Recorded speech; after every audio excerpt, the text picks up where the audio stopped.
অনেকদিন আগেকার কথা। সোনপুর নামক গ্রামে দুই বন্ধু সঞ্জীব আর মনোজ থাকতো। ওরা দুজন একে অপরের খুব ভালো বন্ধু ছিল। দুজনের স্ত্রী গর্ভবতী ছিল। কিছু মাস পরেই সঞ্জীবের ছেলে হলো, আর ওর কিছু মাস পরেই মনোজের একটি মেয়ে হলো। দুজনেই বাচ্চা পেয়ে খুব খুশি হয়ে গেল। একদিন দুই বন্ধু একে অপরের সঙ্গে কথা বলছিল। সঞ্জীব মনোজকে বলল, মনোজ, আমি চাই আমাদের বন্ধুত্ব কখনো শেষ যেন না হয়। আমরা সারা জীবন যেন এমন বন্ধু হয়েই থাকতে পারি। হ্যাঁ, নিশ্চয়ই আমরা সারা জীবন এমন বন্ধু হয়েই থাকবো, সে যাই হয়ে যাক না কেন। দেখো মনোজ, হয়তো ভগবানও এটাই চাইছেন। এই জন্যই উনি একজনকে ছেলে দিয়েছেন, অন্যজনকে মেয়ে। আমি চাই যে ওরা যখন বড় হবে আমরা ওদের দুজনের বিয়ে দেব, যাতে আমাদের সাথে সাথে আমাদের বাচ্চারাও ভালোভাবে থাকতে পারে। ভেবে নাও, এই বিয়ে আমার তরফ থেকে মঞ্জুর। আজ কথা দাও, যাই হয়ে যাক না কেন আমরা আমাদের বাচ্চাদের বিয়ে ওদের দুজনের সাথেই দেব। এই কথা বৌদিকেও বলে রেখো। দুজনেই নিজেদের বাড়ি গিয়ে নিজের স্ত্রী এদের বাচ্চাদের বিয়ের কথা বলে।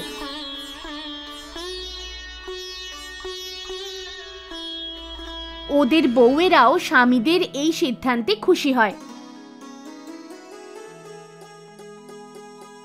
কিছু মাস পর সঞ্জীব কিছু ব্যবসা করতে পরিবারকে নিয়ে শহর চলে যায়, আর মনোজ গ্রামেই থেকে যায়।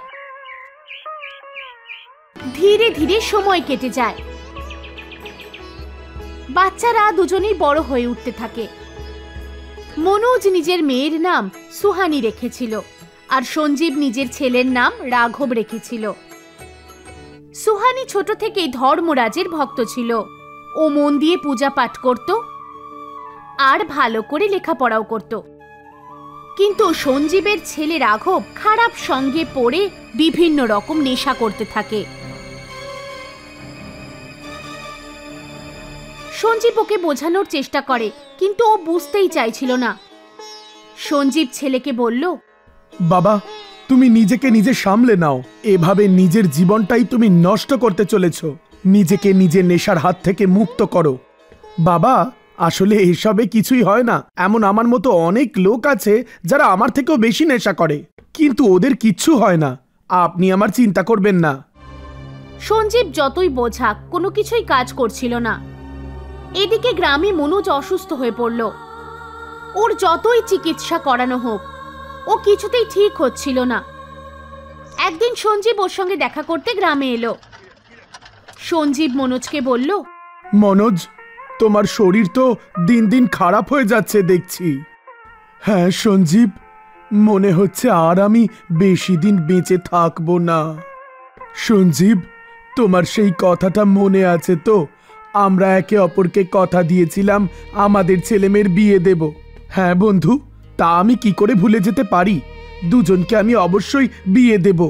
সঞ্জীব, আমার মেয়ের খেয়াল রেখো, ও বড় ভালো মেয়ে। সঞ্জীব মনোজের সঙ্গে দেখা করতে আবার বাড়ি ফিরে আসে। কিছুদিন পরেই মনোজের মৃত্যু হয়ে যায়। এদিকে সঞ্জীবের ছেলে রাঘব একদিন খুব অসুস্থ হয়ে পড়ল। তখন ওকে ডাক্তারের কাছে নিয়ে যাওয়া হলো।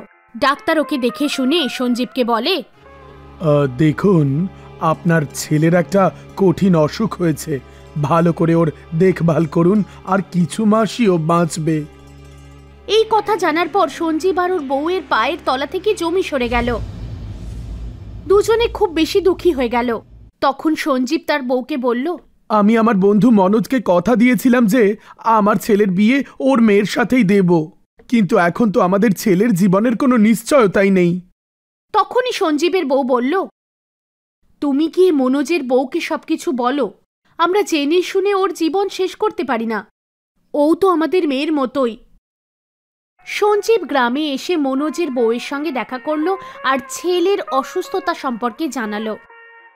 কিন্তু তখনই মনোজের মেয়ে সুহানি বলল, কাকু, আমার বাবার সারা জীবন এটাই ইচ্ছা ছিল যে আমি আপনার বৌমা হই। সেই জন্য মনে মনে আমিও সবসময় এটাই ভেবেছি, আমি যে কোনো হালে আমার বাবার ইচ্ছা পূরণ করবই। যদি ধর্মরাজ ভগবান চান আমার স্বামীর কিছুই হবে না। তুমি ধন্য মা, সারা জীবন খুশি থেকো। কিছুদিন পরেই ধুমধাম করে দুজনের বিয়ে হয়ে গেল। রাঘব ধীরে ধীরে আরো অসুস্থ হয়ে পড়ল। ওদিকে সুহানি ধর্মরাজের খুব পূজা পাঠ করত। একদিন সুহানি মন্দির গিয়েছিল, রাস্তায় একজন বৃদ্ধ লোক দেখতে পেল যার চেহারায় বেশ তেজ ছিল। সুহানির কাছে রাঘবের বাড়ির ঠিকানা চাইল। তখন সুহানি বলে দিল। তারপর সুহানি ওনাকে প্রসাদ দিলেন। সৌভাগ্যবতী হও। তখন উনি সুহানিকে সৌভাগ্যবতী হওয়ার আশীর্বাদ দিলেন। তারপর উনি কোথায় গায়েব হয়ে গেলেন। যখন সুহানি বাড়ি এলো, কিছুক্ষণের মধ্যেই কেউ দরজা ঠকঠক করল। তখন সুহানি দরজা খুলল।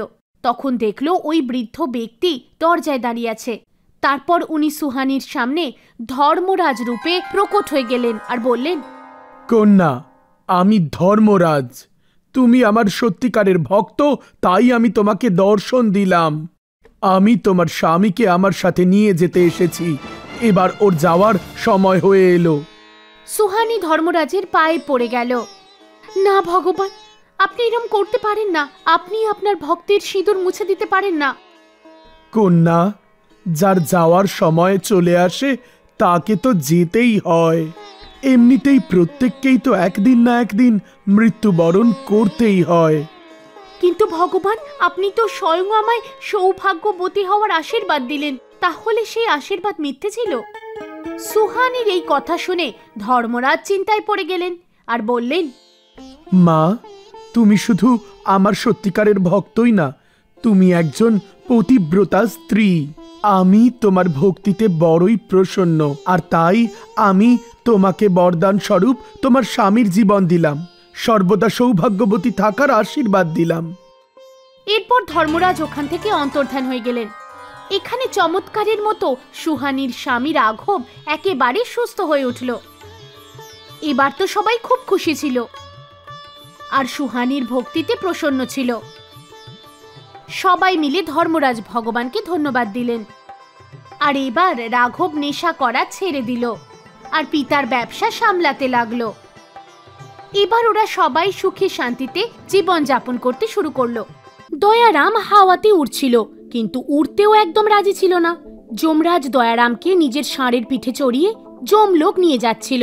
যমরাজের ষাঁড় পুরো স্পিডের সঙ্গে নিজের পা বাড়াচ্ছিল। দয়ারাম কেঁদে যাচ্ছিল। ও নিজের মনের কথা যমরাজকে বলতে চাইছিল, কিন্তু মনে হচ্ছিল ওর মুখ যেন কেউ সেলাই করে দিয়েছে। ব্যাস, আর কিছুক্ষণের অপেক্ষা, তারপর তুমি তোমার নতুন বাড়িতে পৌঁছবে দয়ারাম।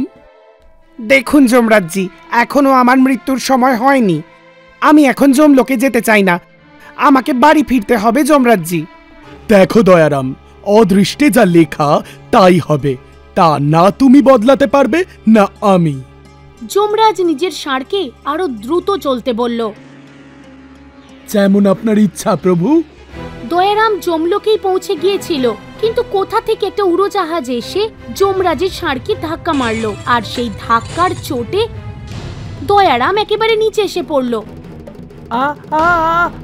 আমায় কেউ বাঁচাও, আমি পড়ে যাচ্ছি। ধাক্কার কারণে দয়ারাম প্রচন্ড স্পিডে নিচে পড়ছিল। বাঁচাও, বাঁচাও। তখনই দয়ারামের ঘুম ভেঙে গেল আর ও দেখলো ওর ঘরের ছোট্ট চৌকিতে ও শুয়ে আছে। এটা কি স্বপ্ন ছিল? আমি ঠিক আছি তো? কিন্তু এ স্বপ্ন তো কোনো না কোনো দিন সত্যি হবে। না না।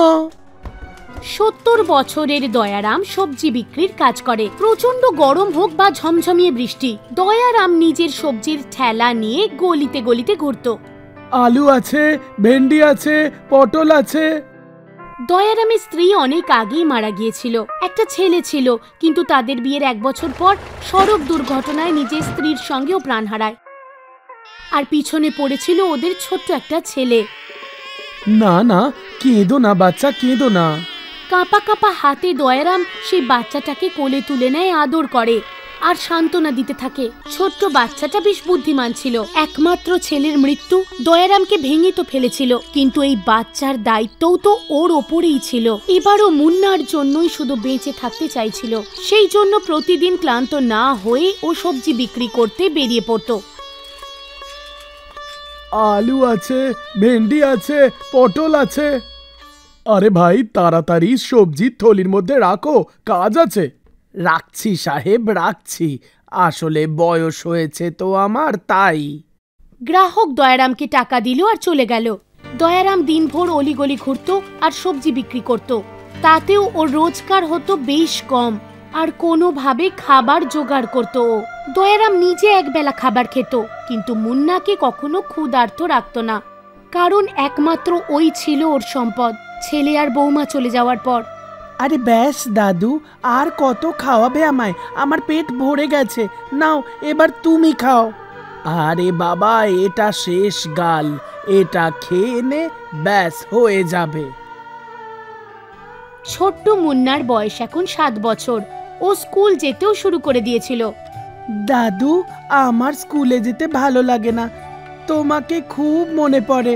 আমি তোমার মতো সবজি বেচবো, আলু নাও, টমেটো নাও, এই রকম করতে কি মজা লাগে, তাই না দাদু বলো? না বাবা না, তোমায় এসব করতে হবে না। এসব না করে পড়তে হবে, পড়াশোনা করে মা বাবা আমার নাম উজ্জ্বল করতে হবে। দাদু কত বড় তোমার মতো?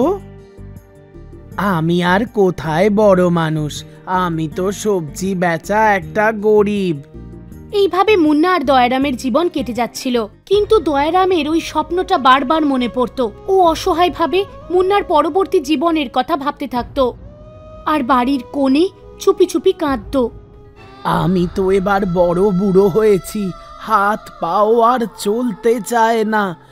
আমি যদি এখন মরে যাই, তাহলে এই মুন্নার কি হবে? কে রাখবে রোজ ওর খেয়াল? কে ওকে খেতে দেবে? কে ওকে দেখাশোনা করবে? এইসব কথা বলতে বলতে ওর চোখে জল চলে এলো। তখনই ওখানে মুন্না চলে এলো, আর দয়ারামের চোখের জল মুন্নার হাতে এসে পড়ল। কি হলো দাদু, তুমি এত কাঁদছো কেন? বলো না কি হয়েছে? কিছু হয়নি বাবা, চোখে কি যেন একটা পড়েছে, ব্যাস, আর কিছু না। দাদু, তুমি মিথ্যে বলতে পারো না আমায়। জানো তো, ঝুট বলে কাউয়া কাটে। তোমায় কিন্তু কাকে কামড়ে দেবে, তোমায় আমার দিব্যি। বলো তোমার কি হয়েছে, বলো, সত্যি করে বলো। আমার দিব্যি দিয়েছো কিন্তু, না হলে আমার কিছু হয়ে যাবে। নিজের নাতির কথা শুনে দয়ারাম ওকে জড়িয়ে ধরল। আরে না বাবা, এসব অশুভ কথা বলতে নেই। তারপর দয়ারাম মুন্নাকে নিজের স্বপ্নের কথা বলল। দাদু, তুমিও না, ওটা তো শুধুমাত্র একটা স্বপ্ন, ওটা কি সত্যি হয় নাকি? তুমি না এরম করো না। কিন্তু বাবা, আমার তো বয়সও হয়েছে, তাই না? এতে তো আর লজ্জার কিছু নেই। যমরাজ তো যে কোনো দিন আমাকে নিতে আসবে। যমরাজ কি সবাইকেই নিতে আসে? না, যে মরণাপন্ন শুধু তাকেই নিতে আসে। মানে বাবা মাকেও যমরাজ নিয়ে গেছে? হ্যাঁ বাবা, এসেছিল বোধহয়, তাই ওরা মারা গেছে। এসেছিল বোধহয় মানে? তুমি তো দেখেছো তাই না? কেমন দেখতে যমরাজ? এবার দয়ারাম বলবে তো কি বলবে, ও কোনো মতে বুঝিয়ে বলে দিল। আরে বাবা, এসে তো ছিল, কিন্তু বয়স হয়েছে, দেখতে পাই না। ধীরে ধীরে কাছে যাওয়ার আগেই ওনারা চলে গেলেন। কোনো ব্যাপার না দাদু, যখন যমরাজ আসবে আমি ওনাকে দেখে নেব আর দৌড়ে গিয়ে ধরে ফেলবো, বলবো আমার দাদুকে নিয়ে যেও না। দয়ারাম মুন্নার কথা শুনে হাসতে থাকলো, কিন্তু ওর ভয় সত্যি হয়ে গেল। একদিন যখন দয়ারাম ঠেলা নিয়ে রাস্তা পার করছিল, একটা ট্রাক্টর ওকে এসে ধাক্কা মেরে দিল, আর দয়ারামের সঙ্গে সঙ্গে মৃত্যু হয়ে গেল। যমরাজ নিজের ষাঁড়ে ওকে বসিয়ে হাওয়ায় উড়িয়ে নিয়ে যমলোকে নিয়ে যেতে থাকলো। তখনই ওই ষাঁড় হঠাৎ থেমে গেল। একটা ছোট বাচ্চাকে দেখলো ষাঁড়ের রাস্তা আটকে দাঁড়িয়েছে। কি হলো, তুমি দাঁড়িয়ে গেলে কেন? প্রভু, একটা ছোট বাচ্চার সামনে দাঁড়িয়ে রয়েছে, ও না গেলে আমি তো যেতে পারবো না। বাচ্চা? এই বাচ্চা কোথা থেকে এলো? ওই বাচ্চাটা আর কেউ নয়, মুন্না ছিল। যমরাজ যখন ওকে রাস্তায় দাঁড়িয়ে থাকার কারণ জিজ্ঞাসা করলো, বাবু, তুমি এখানে কেন দাঁড়িয়ে? আমার বিলম্ব হচ্ছে, যাও এখান থেকে, গিয়ে খেলা করো। আমিও তোমার সাথে যেতে চাই, নিয়ে যাবে তো আমাকে? আরে তুমি কেন যাবে? তুমি এখন ভীষণই ছোট, যখন বৃদ্ধ হয়ে যাবে তখন আমি তোমাকে নিতে আসব। তাহলে আমাকেও বুড়ো বানিয়ে দাও। এমনটা তো হয় না, না সব কিছুরই একটা সময় লাগে। আমি কিচ্ছু জানি না, আমাকেও নিয়ে যান, না হলে এখানেই দাঁড়িয়ে থাকবো। মুন্নার জেদ দেখে যমরাজ বুঝতে পারছিল না যে কি করবে। ও মুন্নাকে লোভ দেখাতে শুরু করলো। তুমি মিষ্টি, কাপড়, খেলনা যা চাও নিয়ে নাও, কিন্তু আমার রাস্তা থেকে সরো। আমার এসব কিচ্ছু দরকার নেই, শুধু আমাকে আপনার সাথে নিয়ে চলুন, ব্যাস। তুমি জেদ করো না, এ সম্ভব নয়। আমি কোথায় জেদ করছি? আমি তো শুধু আপনার সাথে যাওয়ার কথা বলছি। যমরাজের মাথা একদম কাজ করছিল না। ও বুঝতেই পারছিল না বাচ্চাকে কি করে বোঝাবে। তখনই মুন্না বলল, আমারও একটা শর্ত আছে, যদি আপনার শর্ত মঞ্জুর হয় তাহলে বলবেন। কেমন শর্ত বলো বেটা, আমি তোমার সব শর্ত মানার জন্য তৈরি। ঠিক আছে, তাহলে আপনি আমার দাদুকে আমার কাছেই থাকতে দিন। দাদু? কোথায় তোমার দাদু? দাদু আপনার পিছনেই বসে রয়েছে, আপনি ওনাকে জমলোকে নিয়ে যাচ্ছেন। আগেই আমার বাবা মাকেও জমলোকে নিয়ে গেছেন। আমার দাদাজিকে আমার থেকে নিয়ে যাবেন না, আপনি ওনাকে জমলোকে নিয়ে যাবেন না। ওনাকে ছাড়া আমি থাকতে পারবো না, উনি আমার দুনিয়া। আর আপনি যদি ওনাকে না ছাড়তে পারেন তাহলে আমাকেও মেরে দিন আর আপনার সাথে নিয়ে চলুন। মুন্নার কথা শুনে যমরাজ দোটানায় পড়ল। যমরাজ মুন্নাকে কথা দিয়েছিল যে মুন্নার সব কথা যমরাজ পূরণ করবে। ও কিছুক্ষণ চুপ থাকলে মুন্না বলল, কি হলো যমরাজ, আপনি চুপ করে আছেন কেন? আমার শর্ত মানবেন তো? আর যদি না মানতে পারেন আমায় নিয়ে চলুন। মুন্নার কথা শুনে যমরাজ হাসলেন আর একটা জোরে ফুঁ দিলেন। পর মুহূর্তেই মুন্না নিজের দাদুর সঙ্গে পৃথিবীলোকে বসেছিল। দাদুর অ্যাক্সিডেন্ট তো হয়েছিল, কিন্তু কিছুদিনের মধ্যে সুস্থ হয়ে যায়।